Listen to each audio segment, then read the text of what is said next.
The hero's continent just got absolutely steamrolled. Demon Queen Elizabeth decided peace was never an option, launching an all-out assault that crushed every single empire into dust. The humans held out the longest, but they didn't fall to demonic might. They fell to an inside job. Human Prince Wis Malfoy betrayed his own bloodline, committing straight-up patricide to hand the empire over to the demons. When his former teacher Barrow screamed that a prophesied hero would rise to completely defeat Elizabeth, Wis was not having it. He literally mutated his arm into a monstrous, grotesque claw to silence the old man forever. Honestly, mutating your limb into a flesh cleaver to kill your high school tutor is a massive overreaction, but I guess it beats having to write a Notes app apology letter. Before Wis could strike, Queen Elizabeth stepped in and ordered him to stay his hand. She actually laughed at the idea of a hero bringing her downfall and found the whole thing highly amusing. Barrow revealed the ultimate win condition. Pulling the legendary Holy Sword Alpha from the stone platform in the main hall would instantly mark the end of demon rule. Elizabeth walked right up to the embedded blade, examined it closely, and boldly declared she was genuinely looking forward to this hero's arrival. Fast forward 5 years. We are now half a decade into absolute demonic tyranny. And by tyranny, I mean universal harmony. Elizabeth completely abolished all past inequalities. Elves, dwarves, humans, and demons are suddenly coexisting peacefully and thriving across the entire continent. Turns out the ultimate solution to systemic inequality was just putting a ridiculously overpowered goth mommy in charge of the global economy. Who knew? The citizens are actually terrified of losing this utopia. They love it so much they formed an anti-hero alliance to actively reject the prophesied savior. Back in the throne room, Elizabeth is getting incredibly impatient. She asks her court if there is literally any actual news on this so-called hero. Chancellor Twilia of the elf race and Chancellor Heimerdinger of the dwarf race report zero traces. Absolutely nothing. Chancellor Aristotle of the human race chimes in to say that resisting her would be completely in vain anyway. Meanwhile, Chancellor Jim whispers the real tea. Elizabeth actually desires this hero to show up so badly that she spends her free time aggressively researching ancient magic books and war tactics just to prepare for the fight. Chancellor Mogul casually reminds everyone that Elizabeth possesses such oppressive strength she could annihilate the entire continent instantly if she felt like it. Suddenly, Barrow Smith marches into the throne room holding a giant sign protesting the hero. Yes, the same priest who screamed about the prophecy. He is now the president of the Demon Queen Fan Club and the Anti-Prophesied Hero Association. The man switched up faster than a tech bro pivoting from crypto to AI the second the market dipped. Elizabeth is so entirely done with this nonsense. She stands up from her throne, grabs the priest with a giant magical hand, and demands to know exactly where this hero is hiding. Sweating profusely, Barrow suggests that sometimes prophecies can be a lie, or maybe just an honest mistake. Wis tries to kiss up, stepping in to state that it is a massive offense to apply such a flawed prophecy to Her Majesty. Elizabeth immediately slaps Wis away with her tail and instructs him to get lost. He fumbled that interaction with our goth mommy, at this point just past the controller bro. Queen Elizabeth is officially tired of waiting. She loudly proclaims that after reaching the absolute peak of world power, she even took the time to study ancient magic books and invent doomsday magic. All of this just so she could serve as an epic final stepping stone for the hero to get famous. But since this guy is completely MIA, she decides to take matters into her own hands. She marches right up to the holy sword embedded in the stone and grabs the hilt. Her chancellors absolutely lose their minds, panicking and shouting objections, but she ignores them entirely. Mocking the age-old legend that only the chosen hero could draw the blade, Elizabeth just yanks the thing out herself. She bypassed the hero's main questline like a speedrunner exploiting a day one glitch. The sheer force of her pulling the sword unleashes a colossal surge of magic that completely blasts through the castle roof. High Priest Barrow is terrified, begging Chancellor Mogul to cover him from the falling debris, while Chancellor Twilia just watches in sheer disbelief. Holding the sword, she found the location of hero through sword's magic. Elizabeth activates forced teleportation to go see the hero herself. Wis Malfoy desperately reaches out, crying and pleading to serve by her side, but she vanishes into thin air, leaving him sobbing on the floor like a fanboy who just realized his favorite streamer will never notice his donations. Meanwhile, the focus completely shifts over to Newbie Village. Meet Lu Ping. He is not a legendary warrior. He was literally just an ordinary office worker who spent his daily commute watching online videos about farming and cooking. After wishing for a peaceful life, he somehow got transported into a fantasy world filled with flying dragons. Guided by a newbie system, he leaned hard into the pastoral farming lifestyle. The village was protected by a special time barrier, which extended his time perception and allowed him to endlessly grind stat increases in non-combat skills like farming, hunting, forging, and meditation. But Lu Ping flat out refused to learn sword skills. He completely rejected the idea of fighting the Demon King. The system got so ridiculously annoyed by his stubbornness that it literally crashed and disappeared entirely.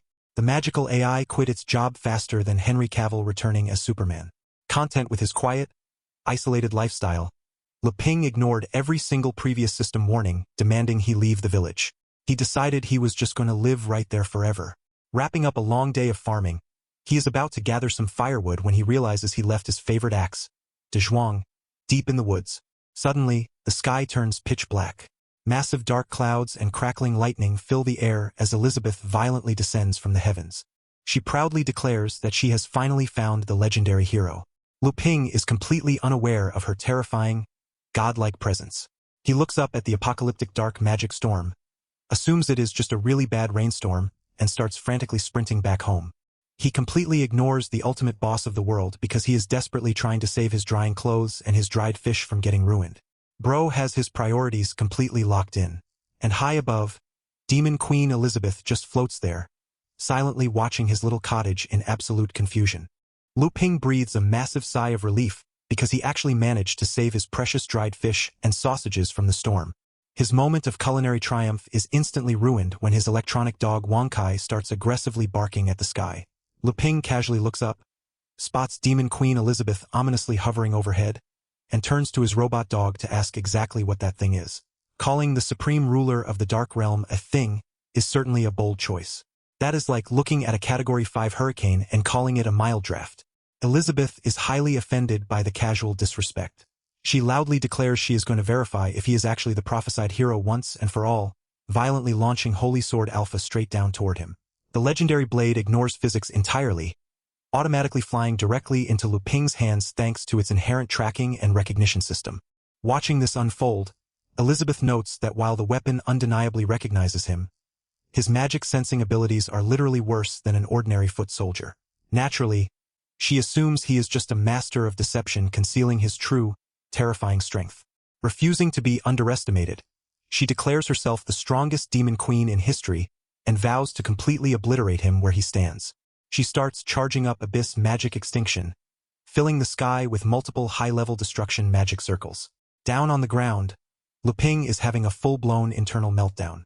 He cannot comprehend how the final boss of the entire world managed to spawn inside the supposedly safe newbie village.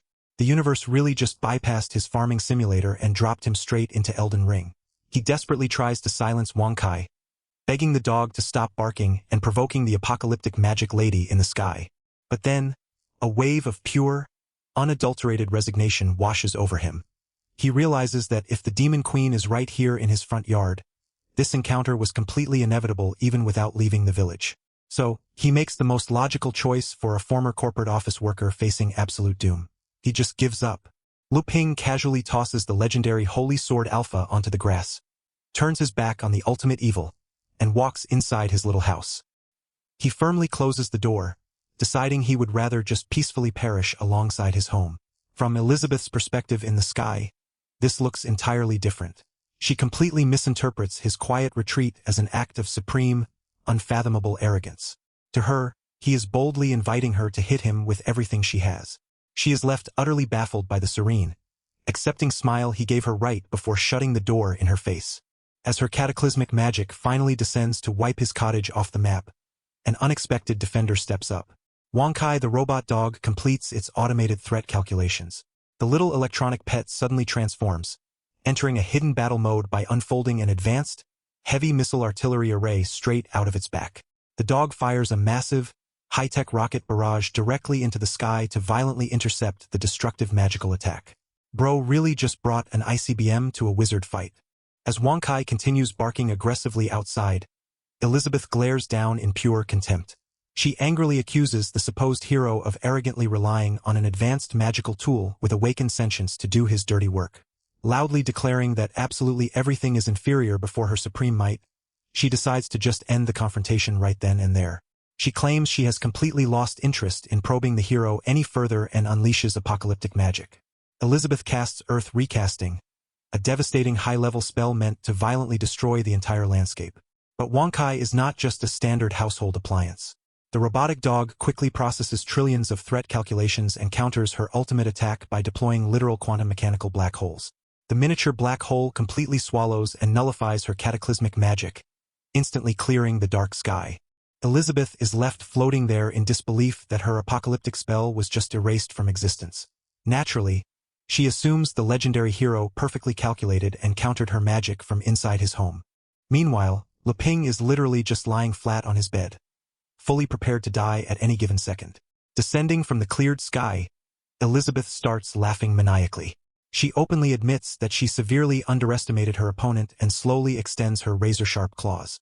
She even throws in a warning for him not to get conceited, bragging that she has only used less than 30% of her full power so far. She proudly proclaims that all of his desperate efforts are entirely useless. Calling the hero an impudent scoundrel, she unleashes her ultimate, powered-up demon god form. Her physical strength and dark magical energy drastically skyrocket as she charges straight at ManhwaKey. Dropping the classic anime villain excuse when the first attack fails is definitely a choice, but Frisia would be incredibly proud. An entire hour passes. Luping spends that entire hour sleeping peacefully in his bed. He finally wakes up with a groggy yawn. He looks around, genuinely wondering if he has already died and crossed over into the afterlife. But nope, he quickly realizes he is still completely safe inside his own bedroom. Noticing how eerily quiet it has become outside, Luping slowly walks toward the front door. He genuinely wonders if the demon queen got bored and left, or if she is still waiting out there like a total maniac. He carefully peeks his head outside. After an apparently brutal and prolonged hour-long battle, the dust has finally settled. Elizabeth reaches out, grabs ManhwaKey right by the head, and violently crushes the robotic dog with her bare hands. Luping screams ManhwaKey's name in pure shock. Standing over the wreckage, Elizabeth looks right at him. She mockingly apologizes for destroying the precious magical tool he was supposedly so incredibly proud of. Absolutely terrified and completely out of combat options, Luping instantly switches to diplomacy mode. He desperately suggests that maybe they should just sit down and talk things out like reasonable people. Trembling in her ultimate demon god form, Elizabeth has completely pushed herself past her absolute limits. She stares at the supposed hero, genuinely wondering if this humiliating defeat is her foretold ending. Her legs give out and she collapses directly onto the grass. Luping completely panics and immediately runs over to help. He frantically asks if she is okay, but the second he catches her, her imposing demonic armor starts dissipating into thin smoke. Suddenly, the absolute ruler of the Dark Continent is completely naked in his arms. Luping instantly gets a massive nosebleed from the overwhelming power of this godly blessing. That should have been me. Later that night, Elizabeth groggily wakes up to find herself firmly bound by handcuffs, lying on a bed inside Luping's house. She believes the sick, twisted hero has imprisoned her just to cruelly display his total superiority instead of simply finishing her off. Refusing to be a helpless trophy, she aggressively channels her remaining dark magic to break free. But the handcuffs violently snap back with a massive anti-magic force. Elizabeth is stunned, immediately assuming these cheap metal restraints are actually another set of unknown, legendary artifacts. She looks around the room and spots some incredibly odd items on his shelf, specifically a random red electronic sphere and a deck of collectible game cards. She solemnly concludes that this hero is far more wicked and impossibly powerful than she ever could have imagined. The door suddenly opens and Luping casually strolls in carrying a tray of hot food. He cheerfully greets her and immediately tries to do some desperate damage control. He explains that he only used the handcuffs purely out of caution because she is so incredibly formidable, and he openly offers to unlock them right now so they can clear up any misunderstandings. Elizabeth, completely trapped in her own villain mindset, assumes this is a complex psychological threat. She fiercely glares at him and declares she will never, ever beg for mercy if he intends to kill her. Luping literally just wants to survive this encounter, and unlocks the supposedly legendary anti-magic handcuffs. Recognizing that her current situation is highly unfavorable, Elizabeth makes the tactical decision to yield temporarily while privately plotting her brutal revenge. Luping politely suggests she get some rest. Internally, his logic is completely chaotic but surprisingly valid.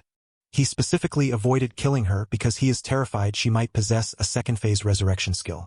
Plus, he is a former corporate worker who could never actually murder a person in cold blood.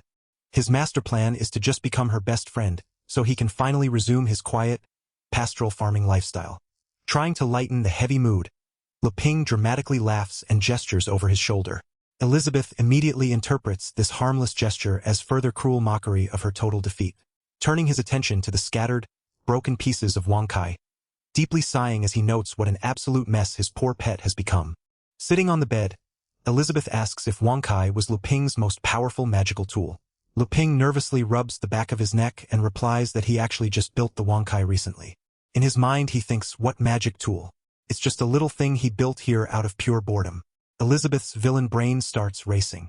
Since he already unlocked her handcuffs, she assumes he just lost his main weapon and is completely defenseless. She secretly begins gathering abyss magic, infinite magic, aggressively siphoning mana to rapidly recover her strength. Putting on an award-winning fake smile, she offers a totally hollow apology for breaking his pet, but Ping just shrugs, pops out ManhwaKey's little memory card, and opens up a nearby cabinet. Inside is a stockpile of identical spare robotic bodies. He slides the memory card right into a fresh chassis, instantly reactivating ManhwaKey like absolutely nothing happened. Ping casually explains that he has to keep backups on hand because his little companion can be quite naughty sometimes. Bro literally treats resurrecting an apocalyptic defense mechanism like swapping out batteries in a TV remote. Elizabeth is absolutely terrified. She trembles in shock at the ominous, godlike display of reusable automated life, genuinely believing she is trapped in the lair of a supreme evil. But before she can spiral any further, a mouth-watering aroma completely hijacks her attention. Ping proudly presents her with piping hot plates of regular meat porridge and regular dumplings, genuinely hoping the meal will help her warm up. Elizabeth scoffs, proudly claiming that her elite, transcendent state totally exempts her from the mortal need for food. Right on cue, her stomach violently rumbles so loud it echoes through the room. Ignoring the sheer awkwardness, Ping softly urges her to try the dish. He made it entirely from his own homegrown produce. Elizabeth cautiously picks up a fork and takes a tiny bite of a dumpling. Ping watches her anxiously, sweating over whether a supreme ruler would even enjoy his simple village meals. Inwardly, Elizabeth is completely astounded. She notes that the meat juices literally burst on her tongue like fireworks. The pure, rich flavor is absolutely packed with a terrifyingly high concentration of raw magical energy. But then the delayed fuse finally hits. After just a few more bites, her entire face suddenly flushes bright, atomic red. An intense, overwhelming wave of pure spice completely paralyzes her. She demands to know exactly what he just fed her. Ping just blinks in confusion. He calmly explains that he just added some chili to suit his personal taste, innocently asking if she cannot handle spicy food. Burning from the intense heat and sweating profusely, Elizabeth reaches a horrifying, irreversible conclusion. This monstrous hero did not spare her life out of mercy. He kept her alive solely to use her as a helpless test subject for his cruel, agonizing research experiments. Ping hustles back into the room holding a steaming bowl of century egg and lean pork congee. He gently explains that this specific dish is meant to clear heat and reduce internal fire. Elizabeth stares at the bowl like it is the Holy Grail. She genuinely believes it is a literal antidote, but the second the congee touches her lips, an overwhelming wave of profound, absolute peace washes over her entire soul. Suddenly, all her grand ambitions of world domination and endless conflict seem entirely insignificant. Weaponized spice followed by consuming the ultimate comfort food literally triggers a spiritual breakthrough. She instantly levels up, advancing her status to Elizabeth, the 3-star demon queen.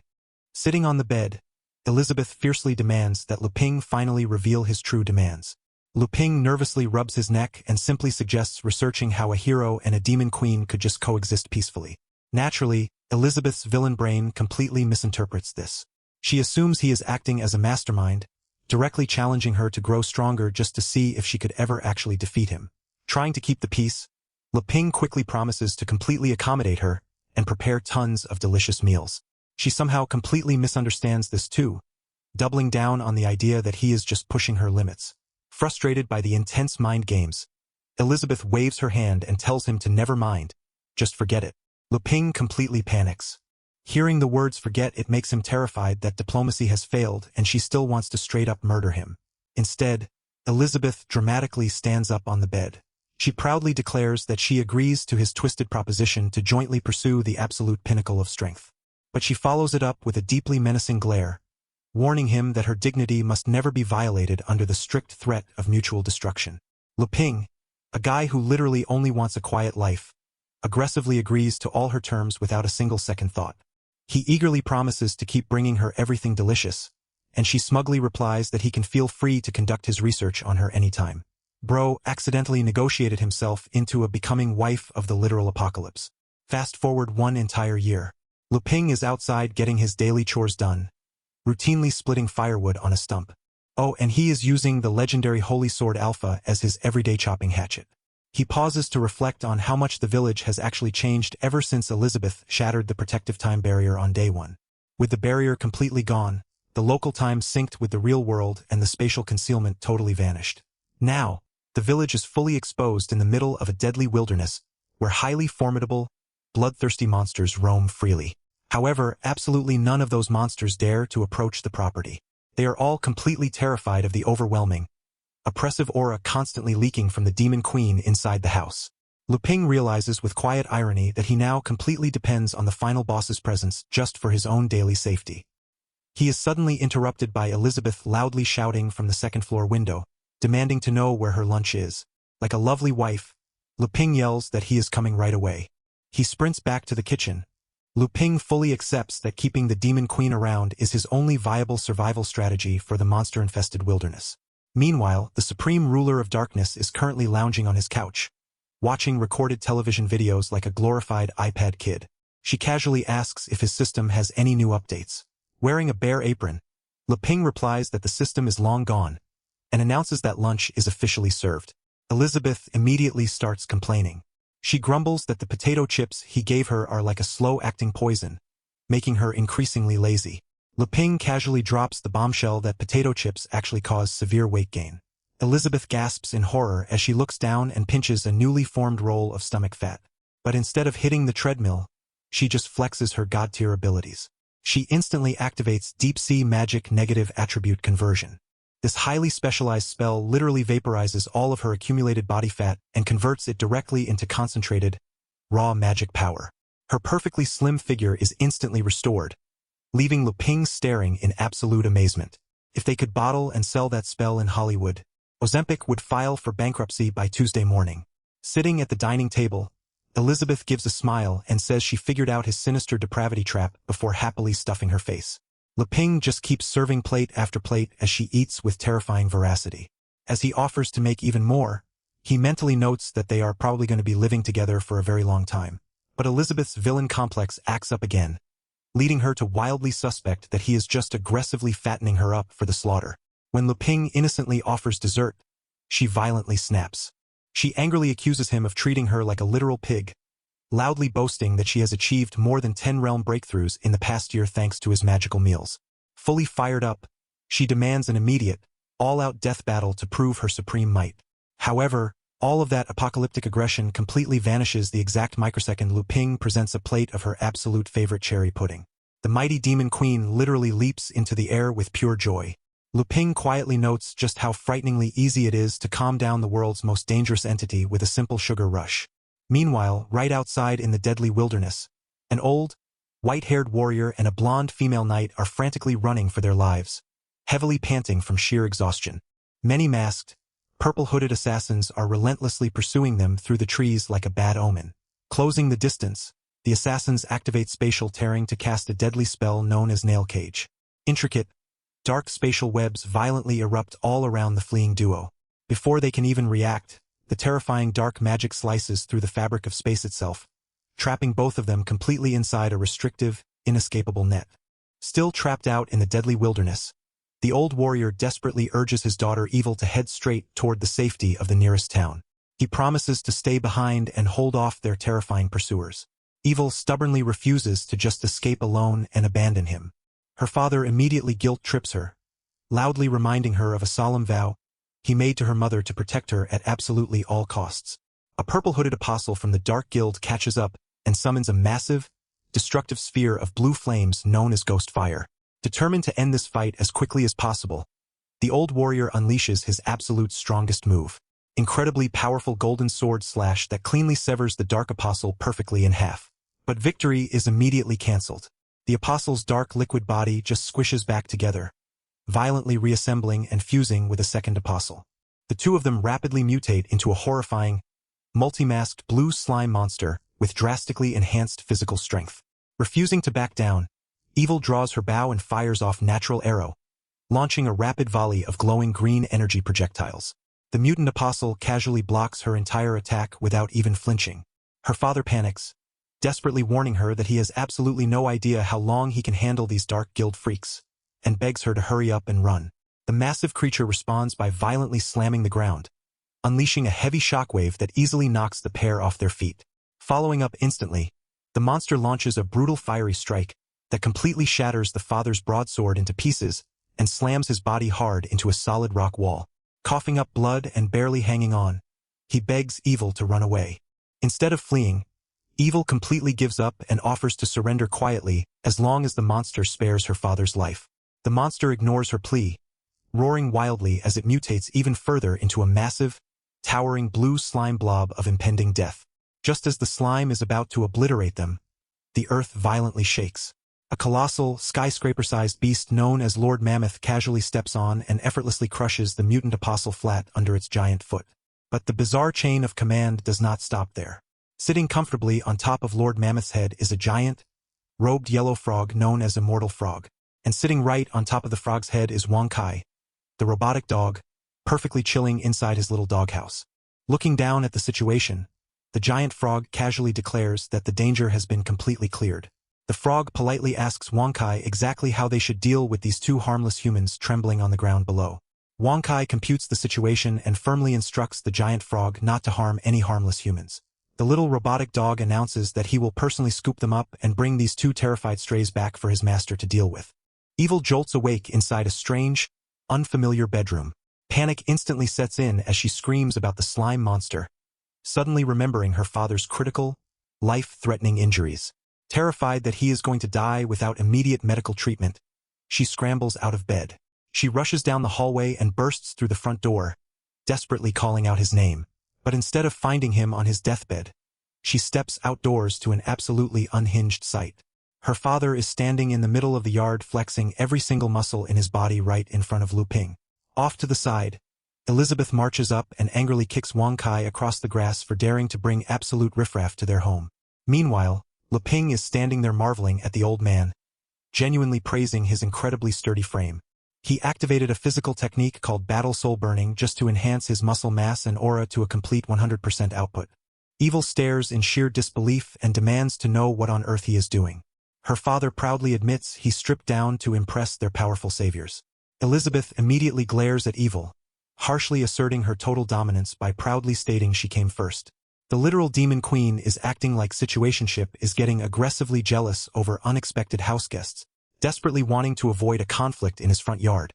Lu Ping politely invites everyone inside to sit down and talk.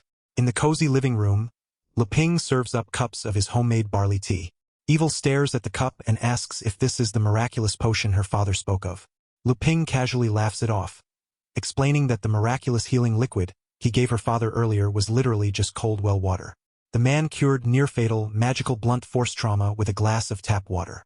While this is happening, Elizabeth is sitting there intensely side-eyeing the situation. Her villain brain is working overtime, wondering what kind of twisted, sadistic experiments Lu Ping wants to conduct on these two weak humans. She literally asks herself, "Can I not satisfy you anymore?" Previously, ManhwaKey had carried the two brutally wounded humans back to the house, where Lu Ping effortlessly patched them up. Looking back on it, Evil's father firmly states that if it weren't for Lu Ping, he absolutely would not have lived to see his daughter again. Lu Ping waves it off, assuring them there is absolutely no need to be overly polite. Filled with immense gratitude, her father thanks Lu Ping and knocks back the tea with Evil. Instantly, a blindingly radiant golden aura completely envelopes the two of them. Their minds are violently transported into a serene, endless golden field. Lu Ping's casual homemade barley tea actually contains such dense magical energy that it triggers a massive, instantaneous realm breakthrough. Her father aggressively levels up from a 3-star archmage directly to a 4-star archmage. Evil jumps from a 1-star mage all the way to a 1-star archmage. The sheer power of the tea forcibly awakens her dormant maternal elf bloodline, literally causing her to instantly grow pointed elf ears right there on the couch. Starbucks could easily charge at least $30 for a seasonal drink that successfully alters your genetic makeup. Deeply satisfied and glowing with raw power, the father and daughter sit there thinking nothing else in the entire world matters right now. Ping casually offers them some more tea. Her father frantically refuses, politely saying that is really more than enough. In his mind, he has fully accepted that Ping is a literal, walking god. Ping just nods and says all right. Internally, he actually wanted to offer them some nice snacks to go with their tea. But he remembers that Elizabeth completely hoarded all the snacks in the house, and trying to take them back from the Demon Queen would absolutely cause her to lose her temper. Elizabeth glares sideways at the guests, claiming every single snack and drink in the house as her property and warning them not to even think about it. Ping nervously apologizes for having nothing left to serve them and pivots the conversation, asking Uncle Burrs how they ended up getting attacked. Burrs explains that the violent pursuit all stems from the elf bloodline inside Evil's body. Evil chimes in to say her mother was the saintess of the elf race, and her parents fell in love and had her despite strict intermarriage bans. Ping puts the pieces together and asks if the elves are the ones hunting them down. Elizabeth immediately interrupts, proudly noting that the Demon Queen completely abolished all intermarriage bans when she unified the world. Burrs nods, explaining that his wife actually sacrificed her own freedom and returned to the elf Holy Land just to protect them. Because of her sacrifice, the elf tribe decided to spare Burrs and Evil. They lived peacefully until envoys of the Dark Guild from the Demon Realm finally tracked them down. Hearing this, Ping slowly turns his head and gives Elizabeth a massive, suspicious side-eye. Elizabeth angrily confronts him for daring to question her innocence, then fiercely demands Burrs explain exactly why the Dark Guild is capturing elves. Burrs drops the ultimate bombshell, revealing that the Dark Guild is conducting twisted experiments on elves specifically to resurrect Demon Queen Elizabeth. Getting abducted by a dark cult just to resurrect a goth mommy who is still alive is truly a terrible way to go. Elizabeth cutely snaps at Ping, yelling that she knows exactly what he is thinking. Ping quickly calms her down, assuring her he knows she is completely innocent in this mess. Elizabeth sits back, deeply confused, thinking about how much has happened in just 1 year. She asks Burrs who exactly told the world that the Demon Queen was dead. Burrs casually states that Demon Queen Elizabeth has been missing for 500 years. Ping is absolutely shook. She has literally been sitting on his couch eating cherry pudding for just over a year. Elizabeth asks what the rumors even say about her supposed death. Evil adds that historical literature claims the legendary hero battled Elizabeth in an epic, month-long war, ultimately sacrificing himself to kill her.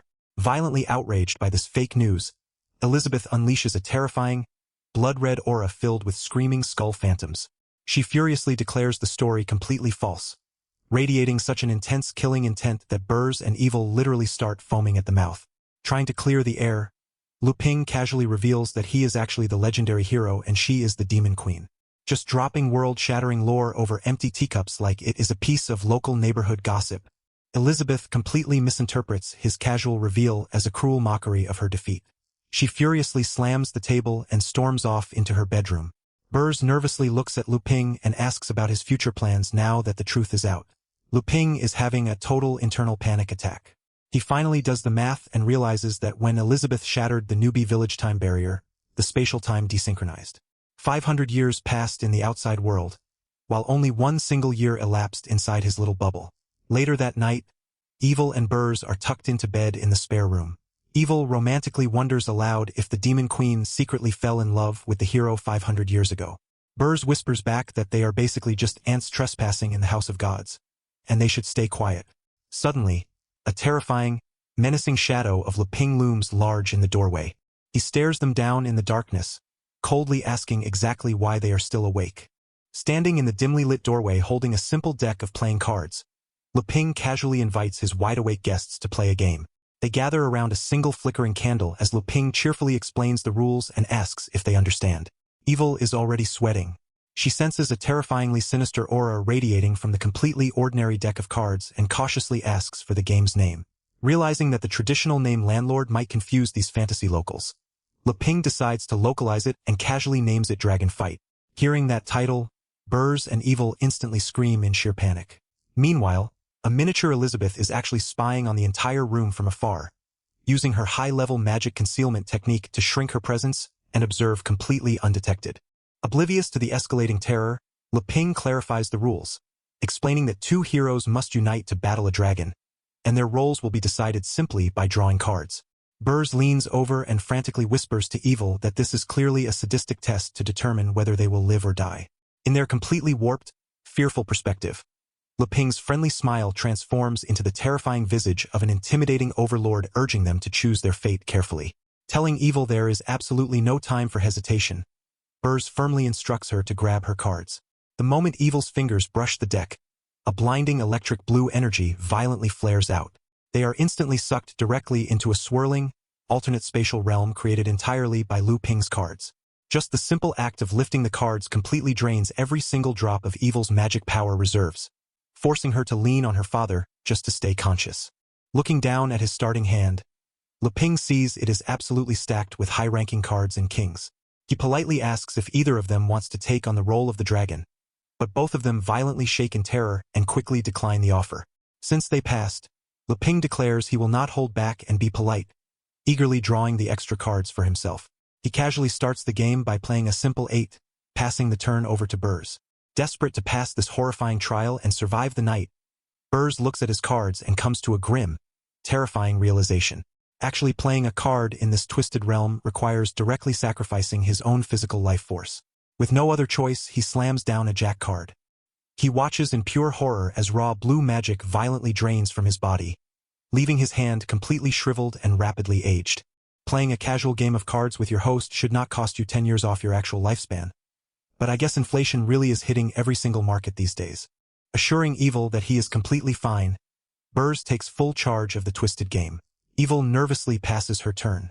After carefully calculating his stacked hand, Lu Ping actually decides to pass as well just to maintain his tactical advantage. Burs is completely stunned by the pass. Internally, he is completely freaking out, fully realizing that the game is steadily consuming his remaining vitality, and resolves to play all his cards as fast as possible to escape this nightmare.